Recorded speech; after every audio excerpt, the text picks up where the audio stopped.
Hello दोस्तों, आज फिर हम एक नई वीडियो के साथ आए हैं। आज का टॉपिक है एक्सटर्नल ऑडिट।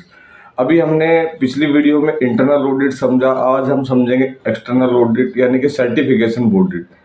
तो इसमें जैसे ISO 9001 और IATF 16949 और भी जितने स्टैंडर्ड हैं, ISO 14001, ISO 45001, AS 9100, तो इन स्टैंडर्ड को पाने के लिए, सर्टिफिकेट को पाने के लिए हमें सर्टिफिकेशन बॉडी को अप्रोच करना होता। तो ये आके हमारा एक्सटर्नल सर्टिफिकेशन ऑडिट करते हैं, इन्हें थर्ड पार्टी सर्टिफिकेशन बॉडी बोलते हैं। अब ये ऑडिट कैसे करते हैं, क्या प्रोसीजर होता है, इसके बारे में हम आपको ब्रीफ में बताएंगे। तो जब भी हमारी कंपनी को कोई ISO लेना है, यानी कि हमारे कस्टमर की रिक्वायरमेंट है या हमारी इंटरनल मैनेजमेंट की रिक्वायरमेंट, एक कंपनी जो विदाउट एनी ISO, बिना किसी सर्टिफिकेशन के कर रही है, तो उनका बिजनेस कम मिलेगा। और IATF के लिए तो मैंडेटरी रिक्वायरमेंट है कि आपको IATF सर्टिफाइड होना मैंडेटरी है। उसके बाद ही ऑटोमोटिव सेक्टर में आप बिजनेस ले सकते हैं और आप सप्लाई चालू कर सकते हैं। तो अब आपको बताते हैं दोस्तों कि कैसे ISO के लिए काम किया जाता है। तो ISO के लिए हमें सबसे पहले थर्ड पार्टी चूज करना पड़ता है। अलग अलग सर्टिफिकेशन बॉडी हैं, अलग अलग उनके चार्जेस हैं। ये मैंडेज के बेस पे चार्जेस लेते हैं। तो इसमें अगर हमें फर्स्ट टाइम अगर सर्टिफिकेशन कराना है तो क्या करना पड़ता है, तो इसमें स्टेज वाइज ऑडिट होता है।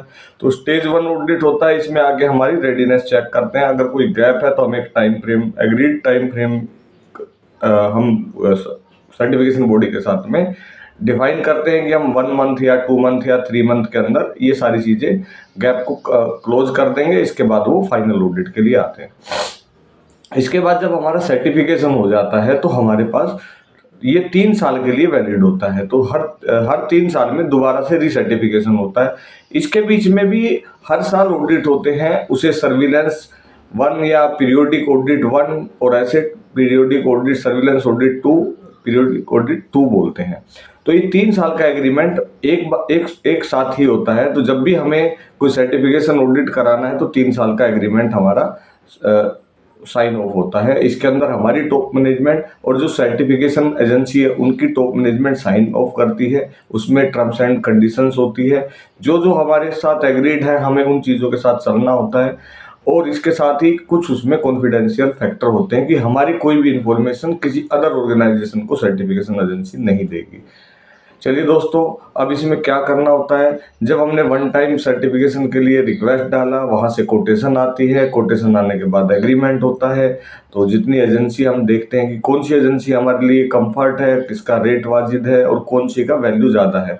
तो मार्केट में बहुत सारी सर्टिफिकेशन एजेंसी है। आप मेरे को कमेंट करके बताइए आपकी कंपनी किस किस सर्टिफिकेशन से सर्टिफाइड है। इसमें कोई जर्मन की है, कोई अमेरिकन है, कोई ऑस्ट्रिया है, कोई ऑस्ट्रेलिया है। तो इन सब चीज़ों के साथ में आपका सर्टिफिकेशन होता है। अब इनको भी एक्रीडेशन लेना होता है। सपोज दैट आपको सिंपल भाषा में बताएं, कोई बच्चा किसी स्कूल से क्लास पास आउट कर रहा है बोर्ड की, तो वो स्कूल बोर्ड से सर्टिफाइड एक्रीडेटेड होता है, तभी आपका वो बच्चा वहाँ पे बोर्ड की परीक्षा में बैठ सकता है। यानी कि उसका एक्रीडेशन होना जरूरी है। तो जिस भी आप थर्ड पार्टी से कर रहे हैं वो एक इंस्टीट्यूट है, तो वो भी कहीं ना कहीं से सर्टिफाइड है। उनको भी रिपोर्ट वहां से रिलीज होती है। सर्टिफिकेट आप देखोगे सबका IATF का एक जैसा होता है, बस उनका लोगो, कंपनी का नाम और ये सारी चीजें चेंज होती हैं।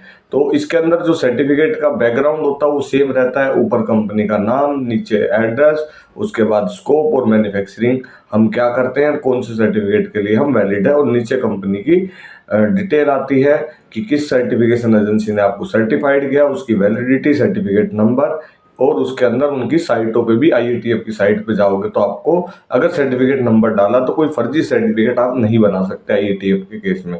ISO थोड़ा सा इजी है, उसमें बहुत सारे लोग इजी तरीके से भी, शॉर्टकट से भी सर्टिफिकेशन करा लेते हैं। तो आगे बढ़ते हैं दोस्तों। अब जब हमने सर्टिफिकेशन के लिए अप्रोच किया, हमारा क्या नाम है, कोटेशन अप्रूव्ड हो गई, उसके बाद हम उनसे टाइम प्लान लेते हैं।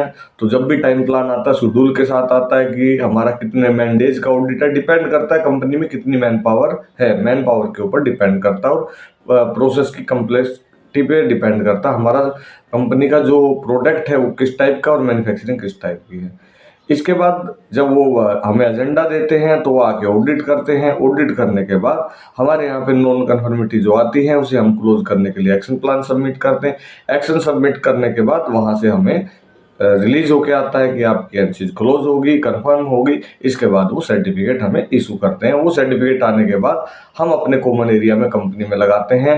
एटलीस्ट एक क्वालिटी ऑफिस में लगता है, और जहाँ भी हमारा मीटिंग रूम हो, रिसेप्शन रूम हो, प्लांट हेड हो, या कंपनी के टॉप मैनेजमेंट में डायरेक्टर हो, एमडी हो या सीईओ हो, उनके ऑफिस में लगता है और कॉमन एरिया में लगाया जाता है, ताकि कोई भी बाहर से कस्टमर आए तो उसको इजीली हमारे सर्टिफिकेशन के बारे में पता लगे, और जिससे हमारे बिजनेस आने के चांसेस बढ़ते हैं।